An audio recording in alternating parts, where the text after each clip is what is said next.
नमस्कार। युवा मंच ऑफिशियल यूट्यूब चैनल पर आप सभी का स्वागत है। मित्रों, जैसा कि मैंने आपको कल बताया था कि माननीय प्रधानमंत्री जी के द्वारा नई शिक्षा नीति को हरी झंडी दे दी गई है। ऐसे में अगर देखा जाए तो नौकरी की राहें अब बहुत कठिन हो गई हैं। ख़ास तौर से टीजीटी पीजीटी में एक बड़ा बदलाव देखने को मिलेगा और असिस्टेंट प्रोफेसर परीक्षा पर बड़ा सवाल चल ही रहा है, जिसके बारे में आप लोग भली भांति परिचित हैं। ये खबर आप लोगों तक पहुंच ही गई होगी। फिलहाल आइए इस पर हम प्रकाश डालते हैं कि आखिर कब ऐसा होगा। आइए देखते हैं पूरी रिपोर्ट और ऐसा क्यों हो रहा है, यह भी जानना हमारा आपका नैतिक अधिकार है, नैतिक दायित्व है। स्क्रीन पर आप लोग ध्यान से देखें, 25 विद्यालयों का चयन हुआ है और पूरी तरीके से ये पीएम श्री योजना के तहत इन 25 विद्यालयों में नई शिक्षा नीति के अनुसार दी जाएगी गुणवत्तापूर्ण शिक्षा। अब नई शिक्षा नीति आप समझ ही रहे हैं क्या है।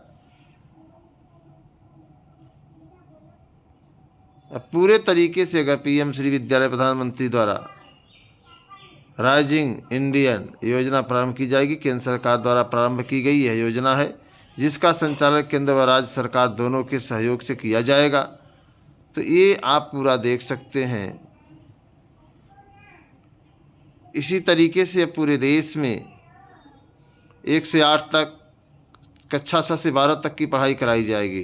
ध्यान से देखिए, एक एक विद्यालय का चयन किया जाएगा, पढ़ाई कराई जाएगी। पूरा आप देख सकते हैं, इसमें बहुत स्पष्ट लिखा है सीधे पीएम श्री योजना के तहत संचालित विद्यालयों को जो है किया जाएगा। अब इसमें आप समझिए कि यह बदलाव पूरे देश में देखने को मिलेगा। और क्यों मिलेगा मित्रों, उसका मैं सीधे सीधे आप लोगों को बता दूं कि सरकार नई शिक्षा नीति को बढ़ावा देना चाह रही है। और मैंने इसीलिए आप लोगों को बताया कि नई शिक्षा नीति अगर लागू हो गई तो यकीनन इस बात को कहने में कोई गुरेज नहीं होगा कि जो टीजीटी पीजीटी में तमाम ऐसे सब्जेक्ट हैं जिसमें योग्यता कुछ अलग है, तो इसकी योग्यता भी बदली जाएगी। और जहाँ तक माने, सूत्रों की माने तो सूत्रों की क्या, इसको पक्की खबर मान के चलिए आप लोग कि सरकार जो है नई शिक्षा नीति को बढ़ावा देना चाहती है। और ऐसे में शिक्षा सेवा चयन आयोग का गठन हुआ है।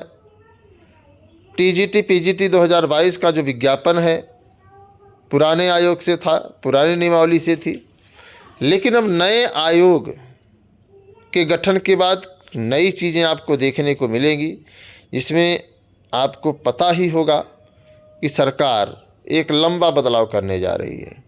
परीक्षा के पैटर्न के बारे में तो आप लोगों को पता ही है कि परीक्षा का पैटर्न कैसा होगा। इतना ही नहीं, अगर ध्यान से देखें तो योग्यता जैसे कला, संगीत, तमाम तरीके की योग्यताएं भी होंगी। क्योंकि पूरे अन्य राज्यों में अगर हम देखें तो प्रवक्ता के लिए बीएड अनिवार्य है, उम्र सीमा 40 साल है ही। तो ये तमाम चीज़ें जब दिखेंगी तो एक बड़ी लॉबी को, एक बड़े गुट को, एक बड़े समूह को एक बड़ा झटका लगेगा और नई शिक्षा नीति जो है उस पर भारी पड़ेगी। तो जो भी साथी वीडियो को देख रहे हैं, आप लोग कमेंट बॉक्स में बताएं कि आप नई शिक्षा नीति को किस नज़रिए से देख रहे हैं, और इस वीडियो को शेयर भी आप लोग ज़रूर करिए। अब यह खबर आप देखे ही होंगे कि कार्यभार ग्रहण करने से पहले रिटायर होंगे पदोन्नत शिक्षक। तो ये खबर तो भाई अब जानते, राजकीय इंटर कॉलेजों में उप प्रधानाचार्य के पद पर पदोन्नति, राज्य माध्यमिक विद्यालयों के कई शिक्षक कार्यभार ग्रहण करने से पहले ही सेवानिवृत्त हो जाएंगे। तो इस खबर को भी आप देख लीजिए। शुक्रवार के दिन इनकी तैनाती की गई है और ये पूरी रिपोर्ट आपके सामने है। इसमें आप ध्यान से पढ़ सकते हैं। इतने पुरुष हैं, शाखा से 17 महिला और 15 पुरुष, कुल मिलाकर 32 ऐसे हैं जिनकी सेवानिवृत्ति 31 मार्च को हो जाएगी। तो ये चीज़ें हैं, आप इसको देख सकते हैं, तमाम व्यवधान हैं। ये सिस्टम की फेल्योर पॉलिसी है, इसकी हम आप क्या कर सकते हैं बताइए। जैसा कि मैंने आप लोगों से पहले ही बता दिया था कि पुरुष परीक्षार्थियों के केंद्र मंडल से बाहर महिलाओं के भी दूर हैं। इस पर सवाल उठना शुरू हो गया है। आपको बता दें, उत्तर प्रदेश शिक्षा सेवा चयन आयोग वर्ष 2022 के विज्ञापित असिस्टेंट प्रोफेसर के 1017 पदों पर भर्ती के लिए विषयवार केंद्रों का निर्धारण कर रहा है। यह परीक्षा 16-17 अप्रैल को मंडल मुख्यालय के 6 जिलों में कराई जाएगी, जिसके बारे में पहले ही आपको बता दिया गया है। वो मंडल मुख्यालय कौन है उसके बारे में मैं आपको बताऊंगा, लेकिन उसके पहले आपको ये बताना चाहूँगा कि सवाल क्यों उठ रहे हैं।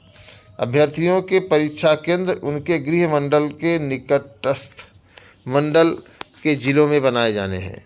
महिला अभ्यर्थियों के लिए केंद्र उनके गृह मंडल के बाहर नहीं बनाए जाने की व्यवस्था है। चूँकि असिस्टेंट प्रोफेसर भर्ती केवल 6 मंडल मुख्यालय के जिलों में होनी है, इसलिए जिन मंडलों में परीक्षा नहीं होनी है वहाँ की महिला अभ्यर्थियों के भी केंद्र नज़दीकी परीक्षा वाले मंडल मुख्यालय के जिले में बनाए जाएंगे।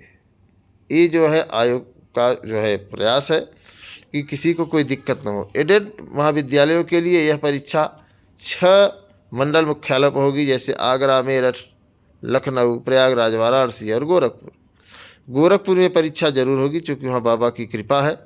जिले में कराई जाएगी। इसके लिए परीक्षा केंद्र की सूची जिलाधिकारियों के माध्यम से शिक्षा सेवा चयन आयोग को मिल चुकी है। विषयवार परीक्षा के लिए केंद्रों का निर्धारण आयोग कर रहा है। इस भर्ती परीक्षा में इतने अभ्यर्थी नहीं है कि सभी मंडलों जनपदों में परीक्षा केंद्र बनाए जाएं। इस बात को मैंने आप लोगों को बताया था कि लगभग 82,000 लोग हैं, तो ऐसे में परीक्षा केंद्र बनाया जाना पूरे प्रदेश में उचित है। हालांकि बहुत से अभ्यर्थी चाह रहे थे कि पूरे प्रदेश में परीक्षा केंद्र बने, हर जिले में परीक्षा केंद्र बने, लेकिन संख्या कम होने की वजह से सिर्फ 6 ही जिले में परीक्षा कराई जाएगी। इस बात को समझिए आप। और चाहे पुरुष वर्ग के अभ्यर्थी हो चाहे महिला वर्ग की अभ्यर्थिनी हो, सबको जो है अपने घर से दूर परीक्षा देने के लिए निकलना पड़ेगा। क्योंकि इस ज़िले के जो लोग हैं, आगरा, मेरठ, लखनऊ, प्रयागराज, वाराणसी और गोरखपुर, इनके लिए थोड़ी बड़ी राहत है। लेकिन अन्य जो है कुल मिलाकर के 75 ज़िले हैं। 75 ज़िले में से सिर्फ 6 ही ज़िले में परीक्षा कराई जा रही है असिस्टेंट प्रोफेसर की। तो अब ऐसे में आप लोग समझ सकते हैं, अगर 6 ज़िले में असिस्टेंट प्रोफेसर की परीक्षा कराई जा रही है तो बाकी 69 ज़िले के अभ्यर्थियों को इन ज़िलों में परीक्षा देने के लिए आना ही पड़ेगा, वो चाहे महिला अभ्यर्थी हो चाहे पुरुष अभ्यर्थी हो। तो आपकी इस पर क्या राय है? मेरा मकसद तो यही है, मेरा मानना यही है कि परीक्षा आसानी से हो और सभी एडल्ट लोग होते हैं, योग्य लोग होते हैं, तो उन्हें आने जाने में कोई दिक्कत नहीं होनी चाहिए। बाकी आप कमेंट बॉक्स में अपनी राय दें और वीडियो को अधिक से अधिक शेयर करें कि आखिर क्या आप नई शिक्षा नीति को स्वीकार कर रहे हैं? क्या आपको नई शिक्षा नीति से डर लग रहा है? ये जो बड़े बदलाव होंगे उम्र सीमा को लेकर के, बड़े बदलाव होंगे विषय सिलेबस को लेकर के, बड़े बदलाव होंगे एनसीईटी की गाइडलाइन को लेकर के, बड़े बदलाव होंगे कि आपकी योग्यता क्या है और आपको मौका मिलेगा कि नहीं मिलेगा, ये तमाम सवाल लोगों की धड़कनों को जो है थोड़ा तेज कर दी हैं। तो मैं चाहूँगा कि आप लोग भी कमेंट बॉक्स में विचार दें। सीट वृद्धि को लेकर के लगातार युवा मंच टीम का प्रयास जारी है और जैसे ही कल कोर्ट खुलती है हमारी कोशिश रहेगी कि हम सीट वृद्धि के मामले को प्रमुखता से आगे बढ़ाने का काम करें।